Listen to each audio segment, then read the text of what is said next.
এই অভিজ্ঞতাটা কেমন?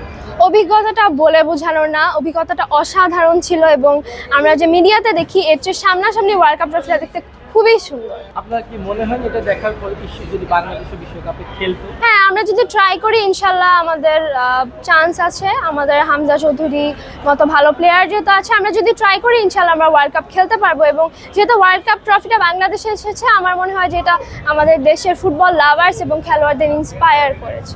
কাদের সাপোর্ট করছেন বিশ্বকাপে? অবভিয়াসলি ব্রাজিল, যেহেতু নেইমারের ফ্যান, সো ব্রাজিল। ব্রাজিলের তো সব মিলিয়ে মনে হচ্ছে না খুব একটা ভালো অবস্থানে আছে, যেখানে মেসি এবং আর্জেন্টিনা খুব ভালো অবস্থানে আছে। প্রত্যাশাটা কেন ব্রাজিলের প্রতি হবে? যেহেতু ব্রাজিল সাপোর্টার, আশা তো থাকবেই এবং আমরা ওয়ার্ল্ড কাপ পর্যন্ত যাই দেখি কে ভালো খেলে, ব্রাজিল নাকি আর্জেন্টিনা। সো আই থিঙ্ক ব্রাজিলই ভালো খেলবে, দেখা যাক।